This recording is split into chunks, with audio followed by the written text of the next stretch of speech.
Welcome to the 141st edition of Make Pro Wrestling Majestic Again. 141st. Same thing. I am Tiger Hype. And I'm Peanut Gallery. I am a genius, by the way. No, you're not. So, we got some drama. The drama, though, is kind of involved with the larger topic. Yeah. So I'll just kind of go through the little things. Collision. So, Collision has continuing. The ratings are continuing to fall. Yeah. Yes, that's old news. But this is also now getting scary. That because of a NCAA basketball tournament, Collision will not be on Saturday. And usually they reschedule the shows. They're not doing Collision at all. They're just outright canceling them? They're just outright canceling it. At least for the week that this tournament is going on. Well, it's going to be for like a month.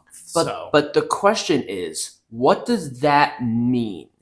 Because there has to be more. Because if the show is successful, they would just say, okay, we can rearrange it because they've done that for Rampage. They've done that for Dynamite. I mean, they are doing it for Rampage this week. Yeah, they're doing it for Rampage. So why do it for Rampage where it's pretty much everybody else and essentially like the B group against Collision that I would say has more of like its own sort of little roster because Bryan Danielson always wrestles on it, Eddie Kingston always wrestles on it, and they don't really show up on Dynamite a whole lot. I don't know.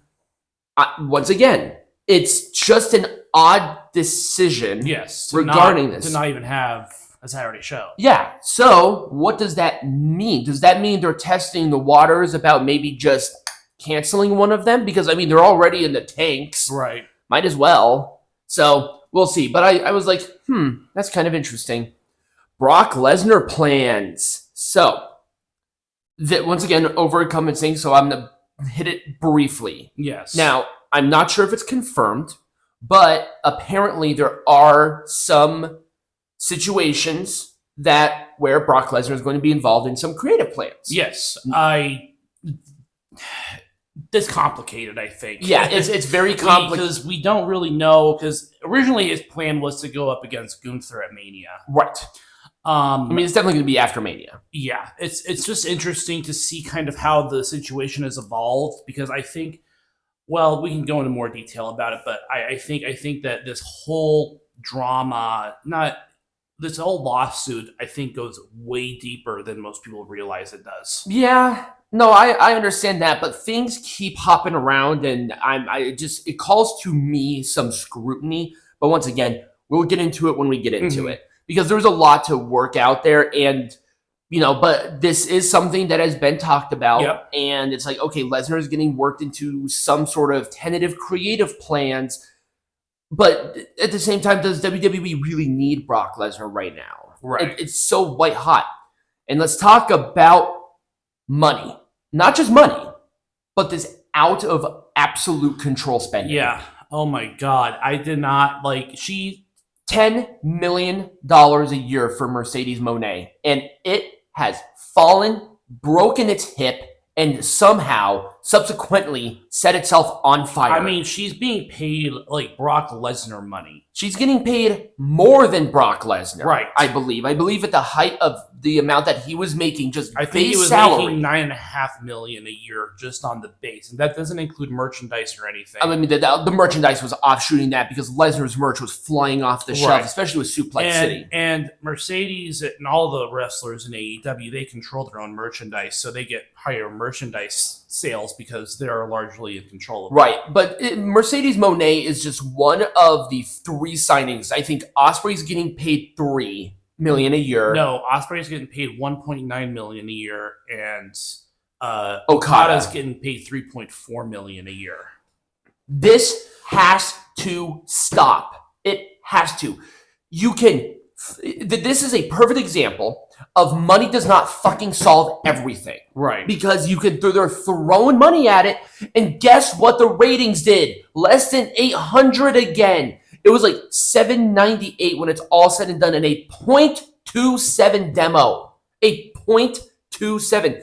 Do you honestly realize how absolute quickly Dynamite's ratings are going to be under NXT? NXT had 634. this last week. And their highest paid person is probably making 6, but not 8. She's making 8 figures. Yeah, that's... Do people not see what the fuck is happening? I mean, this was a blatant way for Mercedes not to go back to the WWE, but she already said that she wants to go back to the WWE. No. She's here for the bag! Yeah, she's here for the money. She's not here to do anything. I'm so tired of these morons thinking that this is the golden ticket. This is the golden ticket. And if you come at me with Hulk Hogan, there is a big difference between Mercedes Mone drawing power and Hulk Hogan circa early 90s drawing power. Oh, yeah, because he was already a draw. People were going to watch him regardless of where he went. Exactly. And that's because the WWE essentially made him into a megastar in the 80s. Yeah, they know how to build their own stars.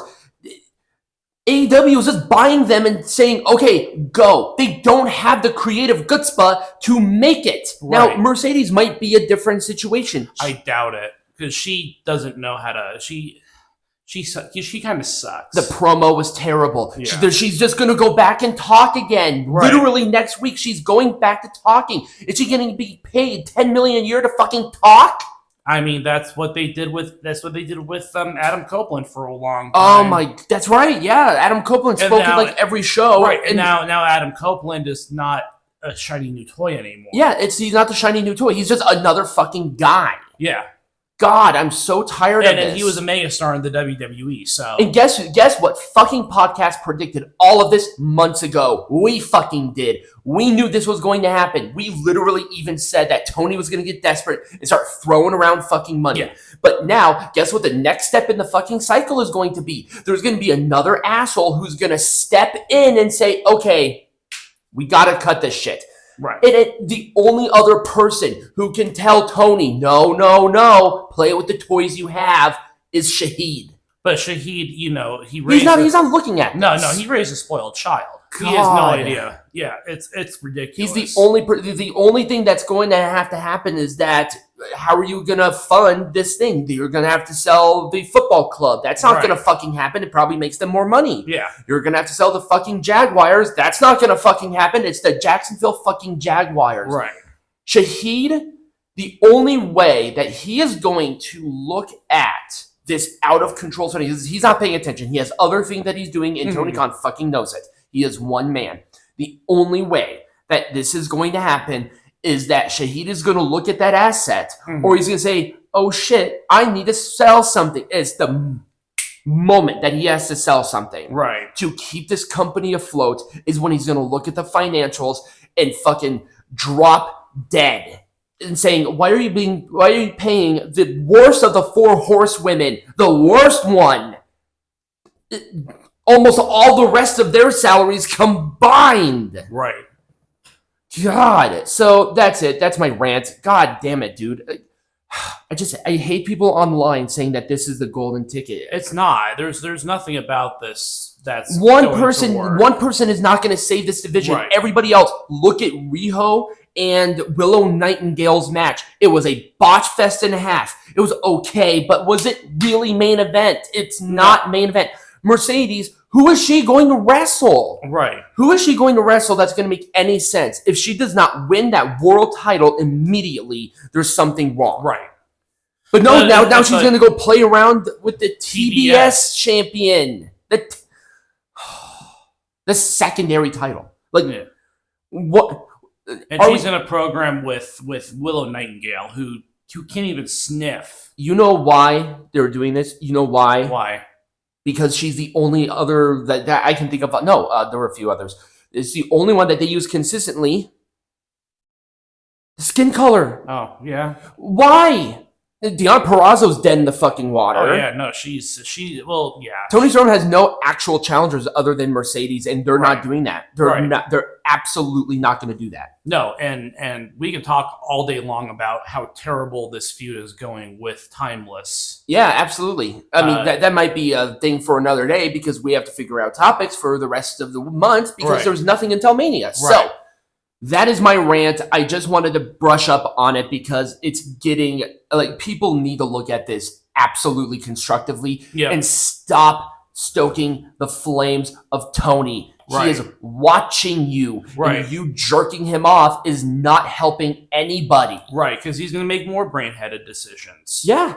And watch it. All these people are going to be out of work. It's Yeah. going to be really hard because they're probably signed to almost guaranteed deals where they can't work anywhere else. Right. So, and it might turn into a situation where it's like, oh, some other company buys them out, but they can't get out of their contract. exactly. And at this point in time, WWE would not buy them out because of those guaranteed contracts. Absolutely like not. they would not want to become the parent company to paying Mercedes Mone $10 million a year. Exactly. They're not going to do that. They're just not going to show any interest, and they're going to look at that as part of their, as part of the financials and stuff. They're going to look at contracts. If Tony Khan essentially looked at how much money the company lost, $34 million, and said, "Hold my cocaine." Right. Because now he's just desperate. This is desperate. This is a desperate move. Mm-hmm.